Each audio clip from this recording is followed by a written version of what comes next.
Let's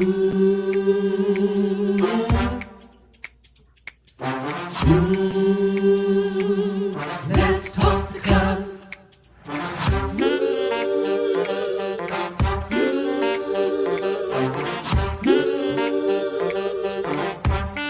One more thing, like, subscribe and share. Come on, let's talk to God. Woo!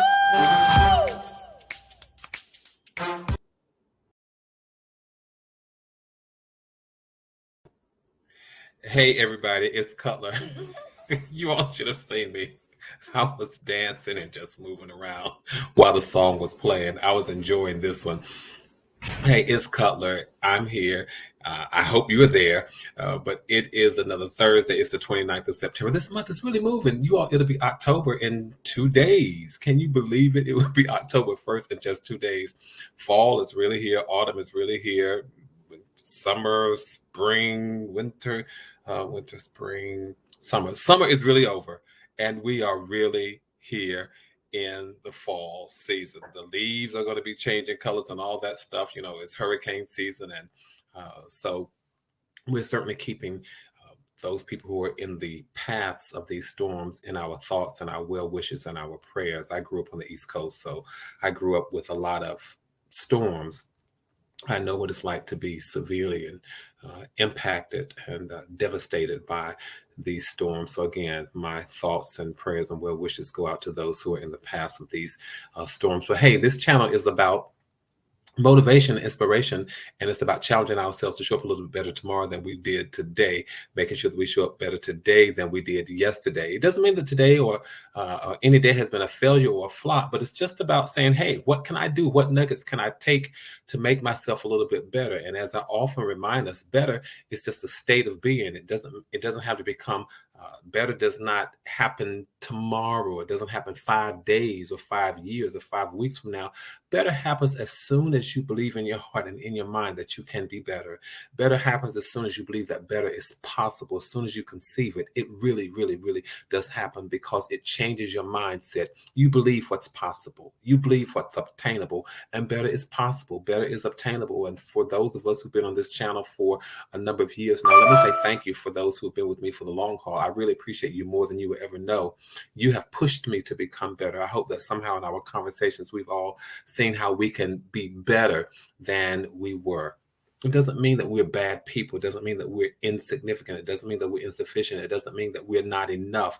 It means that we are just trying to become a little bit better. That's all. So that's what this channel is all about. So if you're passing by for the first time, you want to know what we're talking about, what the guy's talking about up there, that's what we're talking about. How can we become better? How can we show up better tomorrow than we did today? Better today than we did yesterday. So it's not about being a failure or flop. It's about getting on this highway. We're grabbing each other's hand. We're creating this caravan. We're going down this super highway, and we're going to this space, and this place is called better. And sometimes I arrive and sometimes you arrive, but at some point we all get there. And that's the good thing about this channel. That's the good thing about what we do here. And we're only here for 1,800 seconds every Tuesday and Thursday. So I'm not going to waste your time. I'm just going to invite you to say, if you haven't already subscribed, what are you waiting for? Go ahead and subscribe. I'm in traveling mode these days. So you see my scenery, my background changes and all of that stuff. So just hang on in there. I am on a whirlwind tour. So thank you all for allowing me to come into your living rooms, your homes, your bedrooms, wherever you are. If you're walking, a bike, and whatever you're doing, I am so appreciative that you allowed me to spend this time with you. All right, listen, if you haven't done so, make sure you click and do a thumbs up on the conversation, because it says to YouTube you kind of like what that guy's talking about over there, but it also says to me that you're encouraged by our conversation. Today, I want to talk about complainers. Complainers. I've got to do it, you all. I know we talked some time ago, a few days ago, about how do we handle complaints. I think the last time we were here, we talked about how to become successful and what does success mean. But we haven't talked about the people, the complainers. Have you met people who just complain about everything? In the wintertime, it's too cold. In the summertime, it's too hot. In the springtime, my allergies are acting up. In the fall time, I have too many leaves to rake. I mean, it's just one thing after another. They get a dog, but the dog barks too much. They get a cat, but the cat meows too loud. I mean, you get a goldfish. The goldfish, I don't know. They complain about everything. It's one thing to be able to handle the complaints that come from our own mouths and our own minds and our own imaginations and our own experiences. It's one thing to handle those complaints. But what about the people, the complainers themselves, who are just chronic? I call them chronic complainers. Every time you see them, they're complaining about stuff. And how do we handle that? And why are we talking about it? We're talking about it because hanging around people like that can sometimes drain the energy out of you. It can drain you of your enthusiasm. It can drain you of your positivity. One of my good friends would often say it will suck the energy right out of you. They are like vampires. Chronic complainers, the more you listen to them, the more they suck your blood, the more they suck your energy, the more they just bring you down. And you're trying to hold on. It's like tying a rope and trying to hang on. Have you been around people like that? You're trying to tie a rope and trying to hang on and trying to keep yourself up, and they're bringing you down, down, down, down, down, down, down. So how do we handle them, Cutler? What do we do? Do you have any tips for us? And I'll tell you, yes. And what is my motivation for having this conversation? I'm telling you all, because lately I've been having conversations with people who've just been complaining. And I know one of the things that I like about me is that I am a listener and I engage in active listening. And I want people to know that they are heard, and I want people to know that they matter.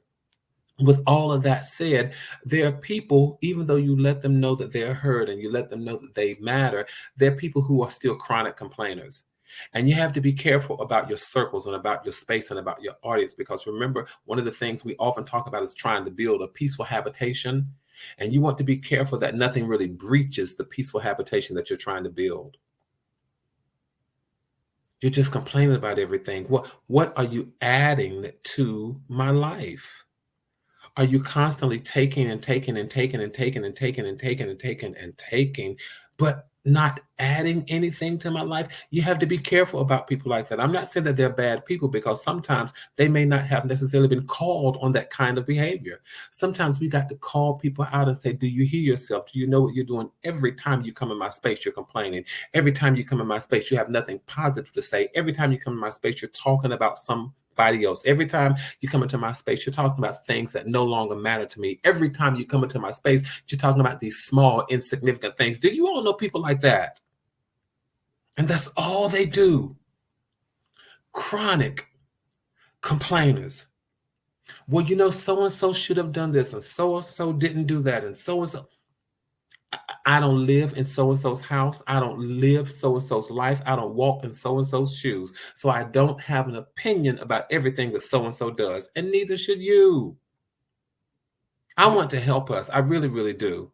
Because we have opinions about everything and everybody, and some of it really doesn't matter. And not only do we have opinions, but we find ourselves complaining about them. Why? You all, please help me to understand. I'm just concerned that we have just that we have this generation, and I don't mean in terms of age, but we have nowadays so many people just complain about everything. That is one of the reasons, pre-pandemic, that's one of the reasons why I just what is my word? Recoiled. I pulled back from some circles. I pulled back from some spaces, because I recognized and I realized that people who complained really don't serve me well. If that's all you do is complain. And I want to empower us. I want to empower us to be able to recognize that there are people in our lives who complain all the time. I'm only here for 1,800 seconds, so I just need to offer some tips. I need to help us. I had to say to some people that I know, you've been complaining about the same things for 8 years. What are you going to do differently? You've been complaining about the same people for 10 years. What are you going to do differently? Some people they complain about the same clothes that they wear. They complain about the same people they've been married to. They complain about the same house that they live in. They complain about the same job that they have. They complain about the same children they have. They complain about the same place where they live. They complain about everything. And I look around 6, 7, 8, 9, 10 years and nothing has changed, but you're still complaining. Y'all, what do we do? What do we say to those people? Cutler, do you have any tips? Do you have any helpful hints? Anything? What can we do? Of course I do. Of course I do. In terms of how do we handle those complainers? So those complainers, and remember, we're not talking about the complaints, the things that come out of our mouths, but we're talking about the people. How do we handle them? Chronic complainers, one of the things that I had to, and I was reading much of what I'm going to share. Some of it comes from an article that I read, and some again come from my life's experiences. One of the things that sometimes happens is when you see y'all, please tell me if this is true or not. When you see those people complaining, those people who complain, you see them coming to you. One of the things that you first do is go, "Oh Lord, here he comes again. Here she comes again." And you are disgusted with it, but you may not have said anything. I want to empower us to start saying stuff about it. What are we going to do? One of the things you don't want to do, you don't want your venom to spill. So that's the first thing that I would say is make sure that you don't spill your venom. And I get it. It's easier said than done, because sometimes the very sight of seeing people who complain, it sends you over the edge. And what do? You all tell me if you're guilty of this. I know I've done it. You start rolling your eyes, or you make these different kinds of faces, and it just, you know then that the encounter is not looking good. You know that the encounter is not looking good because what has happened is you have spilled your venom. And sometimes we have to say to ourselves, even before it gets to the point where I have venom to spill, I might need to step back. But how do you handle the complainers? Make sure you don't spill your venom, because then you end up with two negative people just standing there talking, saying nothing. And in your mind, you say, here she comes again with the same mess. Here he comes again with the same crap. So even before you hear the message, you have spilled your venom. So when you see that person coming, you might just want to, my friends say to me sometimes, fix your face. Why would they tell me to fix my face? I think it's because sometimes my eyebrows go up and I go, really? Okay, all right. And they say, Cutler, can you bring your eyebrows down? But I'm telling you, don't spill venom, but just sort of fix your face. And you might need the physical reminder to just really, just let me get myself together, because they're coming. So that's one way that you can handle the complainers. Another thing that you can do is do more than just listen. Do more than just listen, because if the only thing you do is listen, even though it may be actively listening, you're really not helping to meet their needs, and you're finding yourself trapped in a situation. Because what happens is, just like when people don't get their way and they can't get what they want and they throw temper tantrums because they didn't get what they want, that's what happens a lot of times. I didn't get what I want. I didn't feel like I was heard, so I'm throwing a temper tantrum. People do that. So what is my recommendation? Make sure they know that they were heard. Make sure they know that they were heard. Because sometimes when people start complaining, here's what we start doing. They start talking and we're distracted. Or they start talking and we look at our watches. Or they start talking and we just look at other things like, okay. And they pick up on all of those cues. They see all of that. You're stealing glances at your phone and at your watches and things that are going on, and you start offering solutions very quickly. You start nodding very fast and agreeing with them. And it's probably causing them to throw a tantrum and come back to you because they didn't get what they needed or what they wanted in the first place. Make them feel heard. So do more than just listen. Make sure that you let them know that they were heard. It's like a kid who throws a tantrum. I went to mom, I went to dad, I didn't get what I want, so I'm just going to throw a tantrum and do it all over again. So that's something you can do. Something else you can do is remember this. Remember, and I think as I was reading an article, it said, remember that the pen is mightier than the sword. Because some people would just air their grievances like they used to air their underwear on a clothesline in the South. Where did that come from? I grew up with clotheslines. But sometimes people just air their grievances to whomever will listen. And sometimes they just grab people and they just start complaining. They go on and on and on about the problem. And so for people like that, it's time to break out the pad and the pencil. And as soon as they start saying what the issue is, just start writing it down and saying, okay, what else? Just okay, you got that? What else? And it forces them to move on, to keep moving, because that way, almost like what we just discussed before, you're making sure that they know that they are heard. And now when you say what else, it forces them to move to the next issue. Whatever is lingering in their mind, whatever else they know that they want to complain about, asking what else is a great way to get them to the point so that they can stop whining. All right, you said that 3 times. Next. You told me that last week. Next. What else? So take out a pen and just start writing. It moves them along and it's going to save you time, headache and heartache. Another thing that we can do is to get what some people call a pre-commitment, because some people will complain and will never have any kind of solution. No solution at all. So I just want to empower you. You say to them, okay, so if we solve this problem, if we resolve this, if we come to a conclusion, if we're able to do something, let's imagine now that a solution has been reached.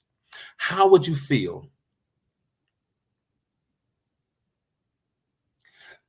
You're almost saying to them, so if I fix this, you're going to go away, right?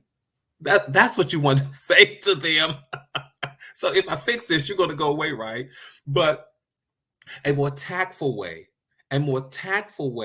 of saying that is, so let's imagine a solution has been reached. How would you feel about that? Or when we solve one problem, is that going to take care of some of the other things that you talked about? It's going to help you and it's going to help them. Get this commitment, this pre-commitment. So if we solve this part, how is that going to make everything else okay? I'm just trying to give us the words. I'm trying to give us the words to help us to be tactful and strategic, because the bottom line is you really want to say, listen, I gave you a solution. Just go away. I fixed this for you. Go away. You're trying to say to them, so if I give you a viable solution, are we okay? Can we stop talking about this? That's what you're saying to them. All right? So just listen and just think about what they're saying. And if they're the kind of people who bring multiple complaints, you say to them, so what can we fix 1 and 2 today? And maybe we'll talk about 3 and 4 next week, next month, or never. You want these people to go away because all they're doing, they're just complaining, you all. They're just chronic complainers. And for some people, they've lost all hope. I know I'm going on and on and on and on, but I'm telling you, it's because I've listened and I've been listening to people who've been doing a lot of complaining these days. And one of the things you have to do for some people is to help nurse their positivity back to health. They've lost all positivity. They've lost all hope. They've lost all thoughts that possibly there is a light at the end of the tunnel. And it's not the oncoming headlights of a train. Some people have lost their positivity, and one of the things that we can do, if we have the energy and the patience and the wherewithal and the fortitude, is to help nurse their positivity back to health. We can do that. You can help get them there. And sometimes people, they're stuck in these dark places and they don't know how to get out of the dark places. And it becomes our responsibility to nurse them back to health or to usher them out of those dark places. If it ever fails you and you're not able to usher them or walk them back to a positive road, say to them, I'm giving you all this one. I'm giving you all this one. If you find yourself having difficulty getting them to a place of positivity and trying to nurse their positivity back to health, this you're going to like this one because it works for me. I'm not just saying you're going to like it because it works for me, but I hope you find this helpful. Say to people, if I had a magic wand and could create an outcome, what would you want to see happen? It forces them to stop complaining and to start thinking and to start coming up with a solution. Somehow, it also gives them a glimpse and a glimmer of hope that better is possible, that a solution can be achieved, that it's obtainable, it's attainable, it's right around the corner. So if I had a magic wand and could create the perfect outcome for you, what would it look like? It forces them to see themselves no longer trapped, no longer sitting in that dark space, no longer sitting in that dark room, but they see that they see the hope of getting out of where they are. And whenever you hold that conversation and you get an answer, you can ask them, all right, so on a scale of 1 to 10, on a scale of 1 to 10, how motivated are you to be the one to make that happen? I don't have the magic wand. How motivated are you to make this thing happen? And then talk to them. Make sure that they know that they are heard. Talk to them. If they say, well, on a scale of 1 to 10, my motivation is 3. Well, why isn't it lower? See, they would think that you're going to say, well, why isn't it higher? But you ask them, why isn't it lower? And they would say, it's not lower because I want things to get better. Okay, you've just ushered them into positivity. They have hope now that it can be better.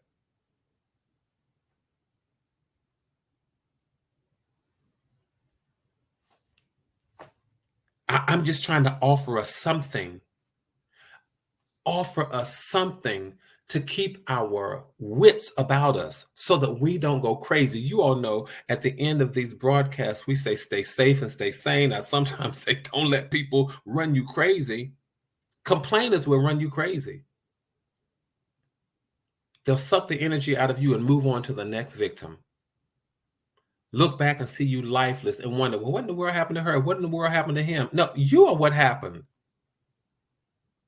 Don't allow you all. I really love people, love them, embrace them, support them, do whatever you can for them, but do not sacrifice your life. Do not sacrifice your peace. Do not sacrifice your contentment. Do not sacrifice your joy.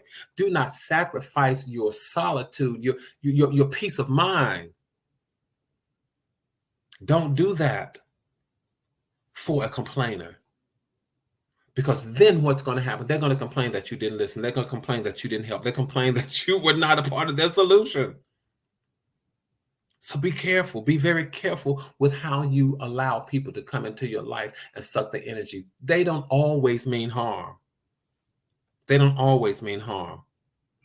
So what have we said so far? You want to make sure you do what you can to nurse them back into positive health. You want to make sure that you do what you can to sort of get a commitment that says, if I solve this thing, are you going to go away? You want to also do more than just listen. Make sure that they know that they are heard. And you want to make sure that you don't spill any venom that you might possibly have. That will jade your ability to do what you need to do. That will alter your ability to say the right things and be whom you need to be for them. Well, what else would I suggest? I would also suggest that you make sure you give them, when they come to you, give them a responsibility, give them an assignment, give them a to-do list. Why would I say that? Color, why would you say that? Because people have to learn how to take responsibility for some of the issues in their lives. You can brainstorm for solutions. But give them the task, give them something to do, give them an assignment. We can brainstorm. And all that's left to do now is to break down the solutions into something that is actionable. We've talked about this. I've spent now an hour and a half, not with you all, but I'm just creating a hypothetical. We spent an hour and a half talking about this. And now here's what we're going to do. I asked you if I had a magic wand, what would the outcome look like? And how committed, how motivated are you to helping to make sure that this comes into fruition? So now let's give you your first assignment. Let me give you a task, because this is the solution. It's actionable. And you said that you are this motivated to get it done. All right, show me how motivated you are. We've got this solution. Show me how motivated you are. And if we cannot come up with a solution, well, then I still have an assignment for you. My assignment to you or for you is to track down the thing that you've been complaining about. Has it gotten any better? Has it gotten worse? What's going on? Either you're going to realize that the problem does not arise as much as you said it was, or said it did, or it's going to be monumental in your life, and it's going to be something that you need to address. Make sure you've got to put some responsibility back on the people who come to you and complain. Give them an assignment, give them a task, give them a to-do list. Why would I say that? Cutler, why would you say that? Because it is their complaint. And people have got to learn how to be participants in their own deliverance. You want a solution, you have got to be a participant in your own deliverance. You've got to be a participant in your own in the resolution of your own problems. You've got to be. Otherwise, as we say in the country, people will talk your ear off for no reason whatsoever. They're just going to talk your ear off. You got to be careful. And then the more they complain, the more they will complain. Sometimes I've said to people, you've come to me 5 times. I only have 3 solutions. But you have to learn how to safeguard your mental energy, your spiritual energy. You've got to learn how to safeguard it. And again, we're not talking about how to handle the complaints that we sometimes share, we sometimes speak, we sometimes utter. We're not talking about the complaints, but today we're talking about something different. We're talking about the chronic complainers themselves, not just me. I can handle my complaints. We talked about that a few days ago. And if you don't remember, just go back and look at the video that says how to handle complaints. But tonight we're talking about complainers, people. That's a horse of a different color. And then here's something else. Here's something else. How do you handle them? Learn how to end the conversation. Learn how to wrap it up. Learn how to give a summary and say, this is what we've talked about. This is what we're going to do. This is your responsibility. And this is how we're going to handle it. Otherwise, they'll go on and on and on and on. And one, your attention span is not that long. I'm an educator, and my attention span is not that long. I've sat in graduate classes. I've taught graduate classes. I've gone to law school, but my attention span is just not what it used to be. I don't have the energy or the wherewithal to listen to people who complain all the time. We would say, you're talking a lot, but you're not saying anything. No, that's not what we would say. All the double negatives, we would say, you're talking a whole lot and you ain't saying nothing. Now, that's really what we would say. That's what my folk would say. So learn when people come to you and they start complaining, learn how to wrap up the conversation, how to end it. Because sometimes, and you all know this, tell me if I'm telling the truth, you all know that chronic complainers are hard to get rid of. They are some of the most difficult people to get rid of because they pretend they don't hear you and they keep right on talking. Sometimes they're not pretending. Sometimes they're talking so much until they don't even hear you. They don't even hear themselves. So, what are my solutions? What are my recommendations, suggestions for dealing with people in terms of how to wrap it up? You all know the international sign for I've got to go is this. Check your watch. Well, nowadays, a lot of people are not wearing watches. So just take your phone out and go, oh, let me see what time it is. Excuse me, mama, let me see what time it is. And you do that. Excuse me, let me see what time it is. Oh, okay, all right. That is the international sign for gotta go. And let's just adjust because people aren't wearing watches these days. Pull out your cell phone. Or you say, "Oh, what time is it?" Don't have a phone nearby. You don't see a clock. You don't have a watch, and don't say to, "Oh, what time is it?" That is the international, worldwide indicator of I've got to go.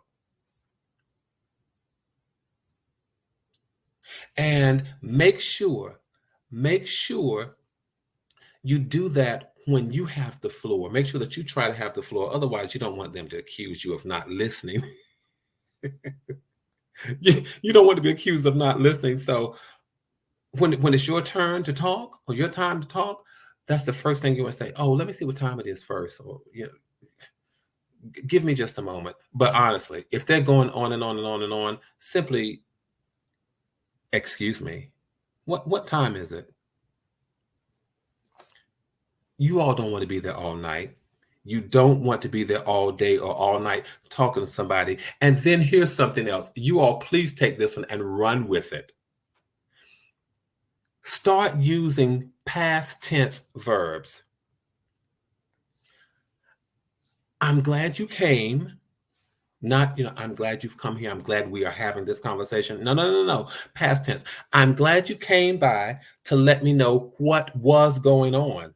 Past tense, because you're trying to get rid of them. Y'all, that's slick. I know, Cutler, that's real slick, but I like that. I'm telling you, start using past tense words to get rid of them. I'm glad you came. Don't say thank you for coming. No. That's present participle. Don't do that. I'm glad you came. I'm glad we were able to talk. I'm glad we were able to reach a resolution. I'm glad we were able to come up with some suggestions.